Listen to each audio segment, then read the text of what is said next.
I'm Richard Halsted, standing outside the AMC Showplace Classic 12 in beautiful Bloomington, Indiana. These are Richard Halsted's movie reviews.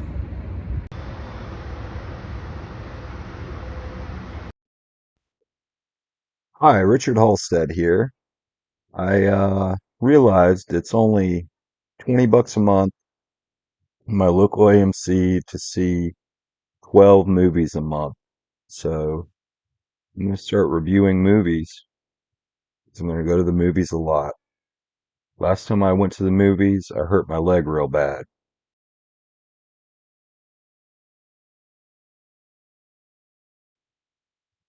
But I'm going to try to be safer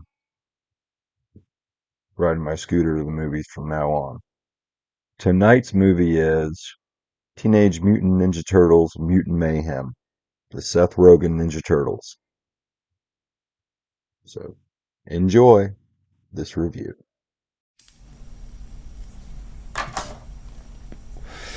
Ninja Turtles, Teenage Mutant Ninja Turtles Mutant Mayhem. 97% Rotten Tomatoes. Nah.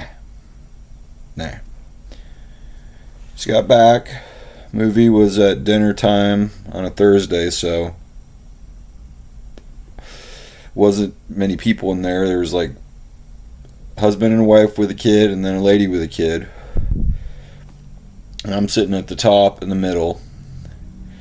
And movie starts. I see, and then all of a sudden I see a woman in her 20s probably with her phone flashlight on, like walking, looking at all the seats, and then she comes up and sits 2 seats away from me, an empty theater. I was going to sit next to a 38-year-old man that hadn't showered in 5 days in the middle of an empty theater. That's normal. And then either her dad or her boyfriend comes and sits 1 seat away from me. This is weird. Especially last time I was at the movies, I had just gotten back from Florida and I tested positive for COVID the next day. But they were speaking in a foreign language, so maybe it was like a cultural thing. How like some people in like Eastern Europe, it's totally normal to go to a hotel and sleep in the bed with a stranger or something. It was weird, but after a while, I was like, wow, I really don't have a lot of human contact. I guess I'm flattered.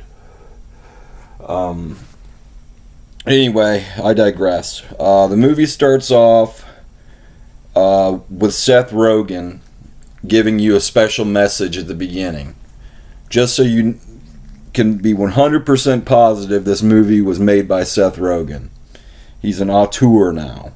And he looks really old. He's just basically like, thanks for coming to see this and letting me do, you coming to see this is letting me do what I want to do in my life or whatever. And I was like, oh, good for you, Seth Rogen. You millionaire, famous person. You get to be creative and make a Ninja Turtles movie. Good for you. Good for you. Anyway, starts off, it's a 3D movie. And immediately you realize this movie is made for people on smoking weed or taking mushrooms or something. Very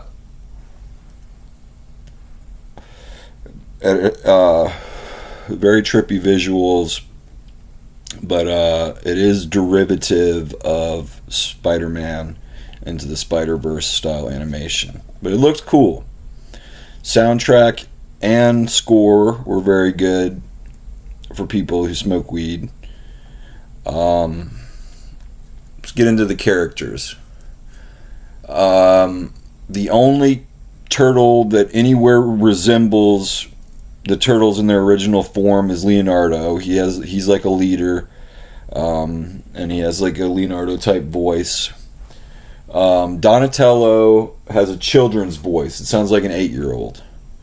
No real personality. Looks nerdy, but doesn't do anything with machines or science or anything. Michelangelo does not sound like a dude at all. like a party dude whatsoever. Sounds like a 13-year-old boy. Same thing with Raphael. Not cool or rude. It hints that he has rage issues, but just no personality whatsoever. They tried to have like the characters bounce off of each other and be like a team or whatever, but I just wasn't feeling it. The acting wasn't good enough. I did not like that Raphael had the mask that fully covered his head either. I don't like that. I don't like any Ninja Turtles that have that. Let me say right away, it's not as bad as the Michael Bay Ninja Turtles. Those ugly turtles are just creepy and it hasn't aged well and it's just horrible.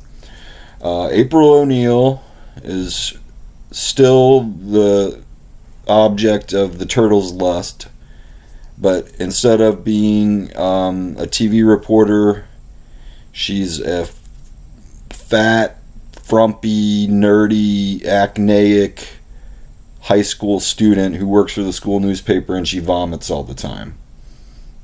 It's a bit of a stretch. She has a good personality, so whatever. The bad guys, I guess everyone in the movie was created by Baxter Stockman, and the main bad guy is a mutant fly, but it's not Baxter Stockman, it's a mutant fly created by Baxter Stockman instead of Baxter Stockman being a scientist who turned into a mutated fly. It has a lot of throwbacks to the cartoon, like Ray Fillet and the Bat and Leatherhead and Bebop and Rocksteady, but they're not fleshed out whatsoever. They just all kind of blend together. Not a lot of personality or character development. I would say the most developed character is probably Ray Fillet. The main bad guy, the mutant fly that is not Baxter Stockman, played by Ice Cube. Ice Cube's acting was horrible. But I feel like the movie thought it was cool because it had Ice Cube in it. A lot of meta humor. Just the sensibilities of the TikTok generation and today. I'm not buying into it.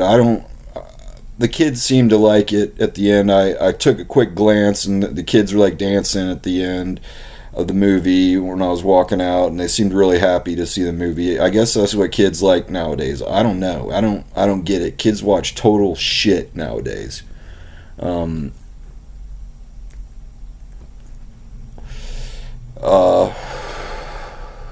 other points have I thought of? It had Pizza Hut in it, which is good. It said hell twice, which I liked that because the original Ninja Turtles movie said damn when Raphael lost his sai. The movie, it moved along at an okay pace. It was short enough that I didn't get bored, but it's definitely not a 90% or 97% like Rotten Tomatoes said. That's ridiculous. That's the most absurd thing I've ever heard in my entire life. I give the movie a 5.5 to a 6. The original Ninja Turtles movie is a classic. It was like Jim Henson's last true masterpiece of puppeteering, and this is just a derivative of the Spider-Man Into the Spider-Verse, as I said before, with a bunch of stupid like meme humor. It was okay, and I bought a thing that I can see 12 movies a month for $20 at AMC. So the movie theater experience is obviously dying, and I'm going to be there along with it as it dies and make these movie reviews throughout the summer. And so yeah, that's the first movie I saw. It was okay. Thank you.